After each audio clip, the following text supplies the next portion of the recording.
आणि पुरुष रथाची दोन चाकं वगैरे, पण असं काही नाहीये की स्त्री आणि पुरुष ही सायकलची दोन चाकं आहेत असं म्हणायचे. मी म्हटलं का बरं तुम्ही असं म्हणता? म्हणे बघा, पुढचं चाक हे पुरुषाच्या हातात असतं, त्याच्याकडे हँडल असतं, ब्रेक असतं, हँडल कुठं वळवायचं, कुठल्या दिशेनं जायचं, ब्रेक कुठे दाबायचं, हे सगळं पुरुष मंडळी ठरवतात. आणि मागच्या जे चाक आहे त्याच्यावरती एक कॅरेज असतं. संसाराचा सगळा बोजा एकदा त्या कॅरेजवरती टाकून दिला की पुरुष आपले संसाराचा गाडा ओढायला मोकळे. पण आता परिस्थिती बदलली आहे. पुढचं चाक आता मुलींच्या हातात आलंय आणि मागचं चाक आता आपल्याकडे गेलंय. मला आपल्या सगळ्या मुलांना आवर्जून एक गोष्ट सांगायची आहे की आपण सुद्धा, आवाज थोडा घुमतोय, कमी कर, आपण सुद्धा करिअर, शिक्षण या सगळ्या, थोडा कमी कर, या सगळ्यांच्या दृष्टीनं थोडंसं गांभीर्यानं कसं या सगळ्या गोष्टीकडे पाहता येईल याचा विचार करायला हवा.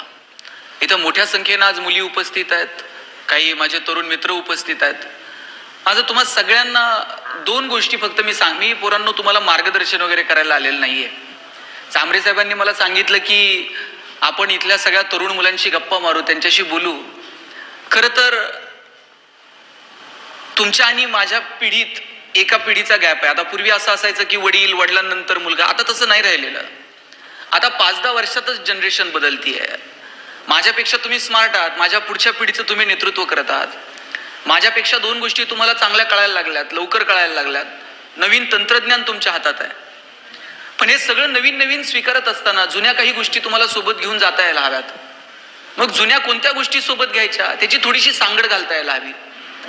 आणि म्हणून माझ्या अगोदरची पिढी आणि माझ्या पुढची पिढी यांच्यामध्ये थोडीशी सांगड घालून भविष्याचा वेध घेता येईल का, या विषयावरती खरं तर मी तुमच्याशी गप्पा मारणार आहे. काल मी पंढरपूरला गेलो होतो कार्तिकीनिमित्त. तिथं गव्हर्नमेंट रेस्ट हाऊसला अनेक मान्यवर आम्ही सगळेजण एकत्र जेवण करत होतो. कृषी मंत्री होते, काही आमदार होते आणि त्यात एक तुमचे मुंबईला आमदार आहेत पण त्यांचं गाव आता मराठवाडा आहे, ते डॉक्टर बालाजी किनीकर पण तिथे जेवायला होते.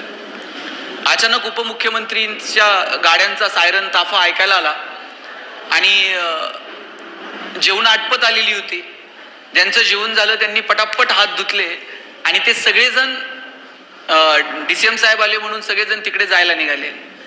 हे जे आमदार आहे ते डॉक्टर बालाजी किनीकर यांचे ताटातले शेवटचे 2 घास उरलेले होते आणि कुणीतरी त्यांना म्हटलं, हो आमदार साहेब चला, DCM साहेब आलेत.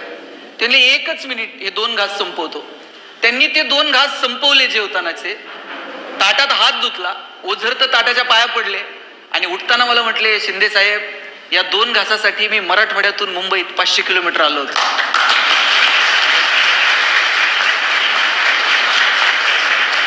ते 2 शब्द ते बोलले आणि ते कालपासून आज प्रवासापर्यंत मी ते विसरू शकलो नाही की एक माणूस शेवटचे ते 2 घास संपवतो, ताटात एकही घास उष्टा टाकत नाही, ओझरत उठता उठता ताटाच्या पाया पडतो आणि म्हणतो या 2 घासांसाठी आम्ही मराठवाडा सोडून 500 किलोमीटर मुंबईला आलो. पोरांनो, ही आधीची पिढी होती.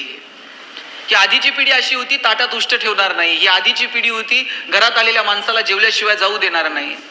काटकसरी त्या सगळ्या लोकांनी प्रपंच केला. आता वडिलांना 500 रुपये पॉकेट मनी आपण सहज मागतो आणि वडिलांनाही वाटत असतं की अरे आम्हाला नाही मिळालं, चला आमच्या पोरांना ते मिळायला हवं. ते 500 रुपये खर्च करताना किंचितचाही विचार आमच्या मनात येत नाही, खरंच आम्ही या अनाठाई खर्च करतोय का, खरंच हे खर्च करताना याची आम्हाला गरज आहे का.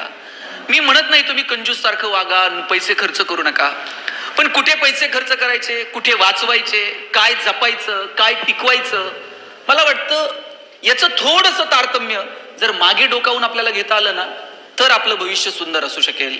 तुम्ही जुनी माणसं बघा आपल्या घरातली, पाण्याचा अर्धा ग्लास पिली आणि अर्धा ग्लास जर उरला तर असं रस्त्यावरती फेकत नव्हते. दारातल्या एखाद्या कुंडीला ओतायचे, कुठल्या तरी एखाद्या झाडाच्या बुडाशी ते पाणी घालायचे.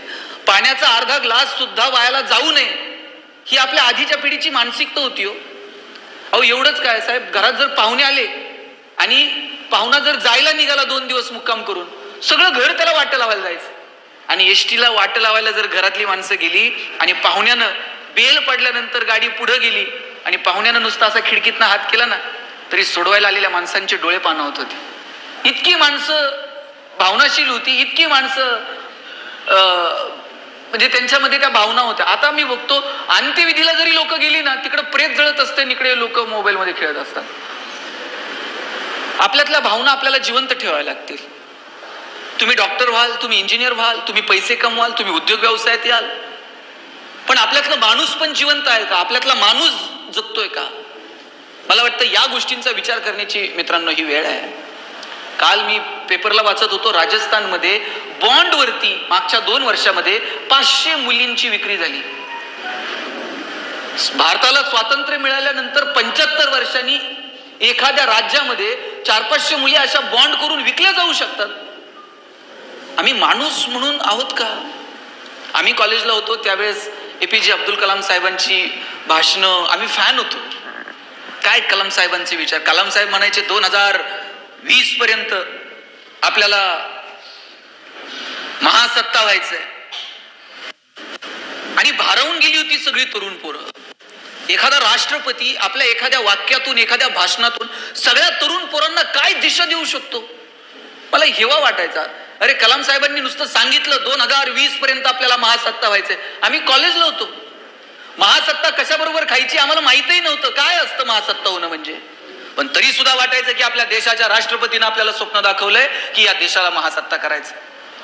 आणि मग जसं जसं मोठं होत गेलो, महासत्ता होण्यासाठी काय काय, मग कुठं ऐकलं की आपल्याकडे शस्त्रास्त्रांचा साठा एवढा असला पाहिजे, आपल्याकडे अन्नधान्य असं असलं पाहिजे, आपल्याकडे परकीय गंगाजळी अशी असली पाहिजे, आपल्याकडे निसर्ग पर्यावरण या संदर्भानं अशी संशोधनं झाली पाहिजेत, ही पावलं आपण उचलली पाहिजेत. हे सगळं आम्ही वाचत होतो. त्या दृष्टीनं भारत प्रयत्नही करतोय. आजही भारतानं अनेक क्षेत्रांमध्ये जगाला लाजवेल अशी प्रगती केलेली आहे. पण दुसऱ्या बाजूने मला आपल्याला सांगायचं की ही सगळी प्रगती आपण करत असताना आपल्यातलं माणूस पण जर हरवून गेलं, आपल्याला निसर्ग कळाला नाही, आपल्याला समाज कळाला नाही, आपल्याला पर्यावरण, स्वच्छता, आरोग्य जर कळालं नाही, तर आम्ही ह्या प्रगतीला कुठे घेऊन जाणार आहोत? कुठल्या प्रकारचा विकास आम्हाला अपेक्षित आहे? आज जिजाऊ शिक्षण संस्थेच्या माध्यमातून का तुम्हाला विचार करायला आम्ही प्रवृत्त करतोय की बाबांनो, भविष्याकडे आम्ही जरा असे सताड उघडे ठेवून, डोळे उघडे ठेवून आम्ही आमच्या भविष्याकडे थोडंसं पाहिलं पाहिजे. काय आम्ही बघतोय आमचं भविष्य? हे बघा, भविष्य म्हणजे कुठं जाऊन हात दाखवून ते भविष्य त्याला किती कळतं मला माहित नाही, पण आपण पुढच्या 10 वर्षानंतर स्वतःला कुठं पाहतो? आपण पुढच्या 20 वर्षानंतर माझ्या गावाला, माझ्या जिल्ह्याला, माझ्या तालुक्याला, माझ्या देशाला आम्ही कुठं पाहतोय? तुम्ही एलॉन मस्क नाव ऐकलंय? ट्विटर विकत घेतलं. काल परवापासून तर एकदम मीडिया पे वो छा गए. ट्विटर मधून एवढ्यांची नोकरी जाणार, एवढ्यांना हे होणार, कंटिन्यू मीडियावरती एलॉन मस्क आहे. पण मी एलॉन मस्कचं एक भाषण ऐकत होतो. त्याच्या भाषणातले किती मुद्दे काय पुढे होतील, खरे ठरतील मला माहित नाही, पण एलॉन मस्कचं भाषण ऐकल्यानंतर मला ते शेअर करावं असं वाटलं तुमच्यासोबत. तो त्याच्या भाषणामध्ये असं सांगत होता, 2050 पर्यंत आम्ही आमच्या देशामधून विमानाचे प्रवास बंद करू आणि आम्ही रॉकेटनं प्रवास करू. रॉकेट लॉन्च करता येतं. एलॉन मस्क सांगत होता आम्ही ते लँड करू आणि इथून जर अमेरिकेत जायचं असेल तर 5 मिनिटात तुम्ही अमेरिकेला जाल, आम्ही रॉकेटचे प्रवास सुरू करू. तो सांगत होता 2050 पर्यंत आम्ही असे रस्ते तयार करू, त्या रस्त्यांवरून गाड्या धावतील आणि त्या गाडीची बॅटरी आपोआप चार्ज होईल. तिला कुठं पेट्रोल पंपावर घेऊन जायचं नाही, कुठं डिझेल टाकायचं नाही, कुठं प्लग लावायचं नाही. तो त्याच्या भाषणामध्ये सांगत होता आम्ही अशी घरं तयार करत आहोत, त्या घरांच्या भिंती सोलर पॅनलच्या असतील, ते घर स्वतःची एनर्जी स्वतः करेल, त्या घराला एनर्जीसाठी कुणावरती अवलंबून राहावं लागणार नाही. चला ते आणि याच्यावरती संशोधन अंतिम टप्प्यात आहेत. चला ते काय होईल ते भविष्यात कळेलच. पण तुम्ही एक विचार करा, त्या देशातले तरुण किमान हा विचार तर करतायत की 2050 पर्यंत आम्ही आमच्या देशाला इथे घेऊन जाऊ. आम्ही काय विचार करतोय? आमच्या डोक्यात अजूनही चाललंय 11 कसा टाकायचा.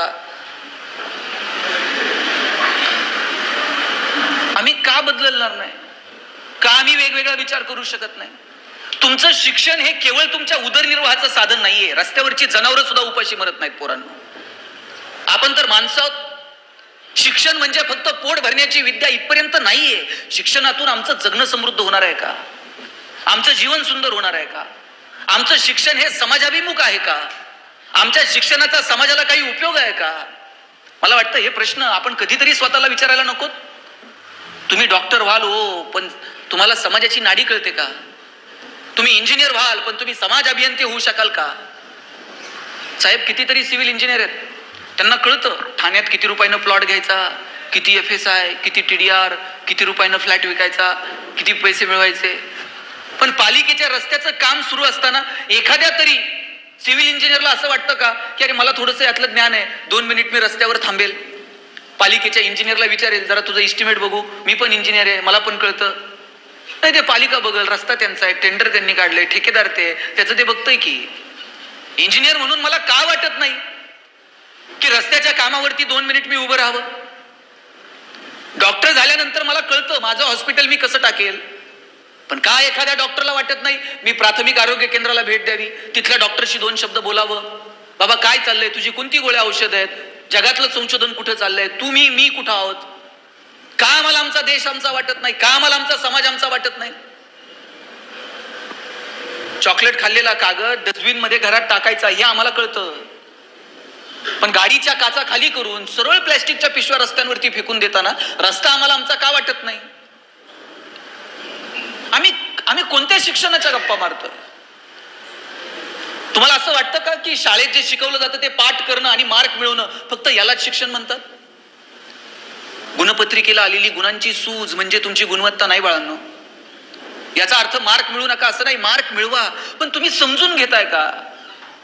अरे तुमच्या खांद्यावरती मशाली ठेवून ही सगळी माणसं विचार करतायत की अरे काय सांबरे साहेबांना काय घेणं देणं हो, मला तिकडून पुण्यावरनं बोलवलंय, इथं सगळे मान्यवर बोलवले, चला तुम्ही आमच्या पोरांसोबत बोला, गप्पा मारा. आजचा कार्यक्रम नसता केला तर काय फरक पडला असता का? आणि केला तर काय त्यांना कोण बक्षीस आणून देणार आहे का? वा वा सांबरे साहेब तुम्ही फार चांगलं केलं. पण या माणसांना का वाटतं? त्यांना वाटतं कुणीतरी बोलावं, आमच्या पुढच्या पिढीसोबत आम्ही संवाद साधावा, आणि आम्ही फार हुशार आहोत आणि तुम्हाला ज्ञान सांगायला आलो असं नाहीये. पण आमच्या 2 गोष्टी समजून घ्या की मला सांगायचंय की तुम्ही जे शिकताय ना ते फक्त आणि फक्त मार्कांसाठी शिकू नका. आणि याच्यात साहेब पोरांची चूक नाहीये, पालक यांच्या मागे लागलेत. 95च पडले पाहिजेत, 99च पडले पाहिजेत. ते गुणवंत विद्यार्थ्यांचे सत्कार असतात, बरोबर. मी अनेक सत्कारांना जातो. मी आता ते हल्ली सत्कार करताना त्या मुलाला माझी सवय होती, मी त्याला विचारायचो किती मार्क आहेत. आता ते विचारायचं पण सोडून दिले. त्याला विचारलं का ते सांगतोय 98, 99. त्याचे मार्क आणि आपले मार्क बघितले तर असं वाटतं ह्याचा सत्कार करायचा का नाही आपण. त्याच्या मार्कांच्या समोर आमचे मार्क म्हणजे फार दारिद्र्य रेषेच्या खाली.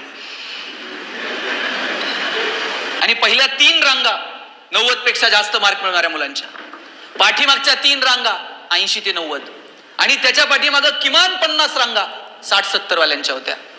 आता ज्यांना 90 पेक्षा जास्त आहेत ते खुश होते, आपण 90च्या पुढे आहोत. 80 ते 90 मधले प्रचंड टेन्शन मध्ये होते, आणि 60-70 वाले 90 वाल्यांपेक्षाही खुश होते. ते म्हणले हे 80-90 वाले जेवढे आहेत आपलं होईन तसं होईल, म्हणले आधी यांचे सत्कार होते. आता जे 80 ते 90 वाले होते त्यातले 2 पालक समोर बसलेले होते, एकदम सुतक पडल्यासारखं तोंड करून. त्यातल्या मी दोघांना वरती बोलवलं, म्हटलं तुम्ही एवढं टेन्शन का घेतलंय? ते म्हणले काय हो, पोरांना पार मथुरा पाण्यात घातली. म्हणले काय केलं? म्हणले महिनाभर आधी सांगत होतो जरा पहाटे उठ, जरा जास्त अभ्यास कर, आता 90च्या रांगेत बसलं असतं की नाही. म्हटलं किती पडले? काय म्हणले सांगायसारखा सुद्धा आकडा नाही हो. म्हणलं काय तर असेल? म्हणले काय त्याला 88-89% काहीतरी मार्क पडलेत. म्हटले आता त्या मुलाला 89% मार्क मिळाले याचा आनंद पालकांना नाही, पण त्याला 90 मिळू शकले नाहीत याचं मात्र दुःख आहे. मग मी दोघा नवरा बायकोंना विचारलं तुम्हाला 10वीत किती होते?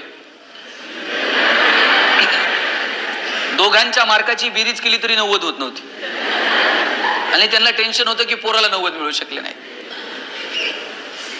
मी म्हणत नाही मार्क मिळू नका, चांगले मार्क मिळवा, त्याच्यासाठी प्लॅनिंग करा, अभ्यास करा, परंतु केवळ तुमच्या गुणपत्रिकेला आलेली तुमची गुणांची सूज म्हणजे गुणवत्ता नाही हे पण समजून घ्या. फक्त पाठांतर करून तुम्ही पेपरला अरे समजून घ्या.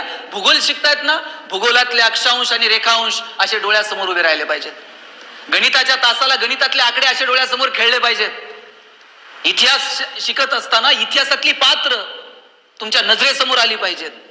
मराठीतल्या धड्यांचे लेखक आणि कवी त्यांनी तुमच्याशी संवाद साधला पाहिजे.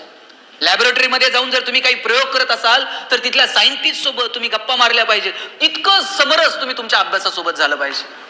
पण दुर्दैवानं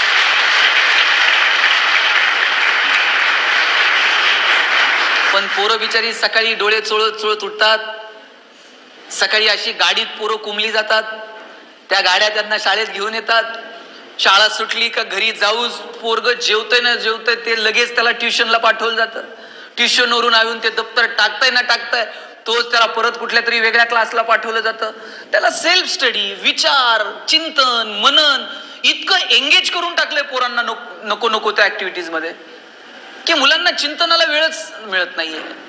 आणि जिकडून तिकडून वेळ मिळाला का मग पोरं मोबाईल मध्ये आहेत. काल टाकलेल्या फोटोला किती लाईक्स, किती कमेंट्स, फेसबुकवर कुणी काय बोलतंय.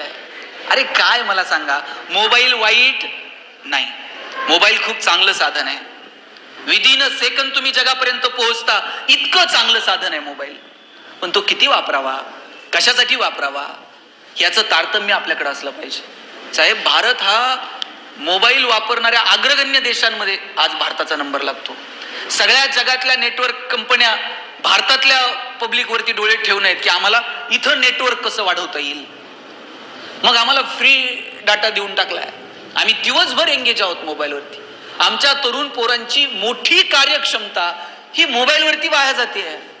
मोबाईल वापरा, तो जवळ असू द्या, पण चांगल्या कामासाठी, योग्य कामासाठी आपल्याला वापरता येईल का. तासन तास सर्फिंग, बरं त्या सर्फिंग मधनं काय शिकलात, काय तुम्ही सायंटिस्ट कुणाची भाषणं ऐकलीत, काही नवीन संशोधनं बघितलीत, काय कुठे आहोत आपण.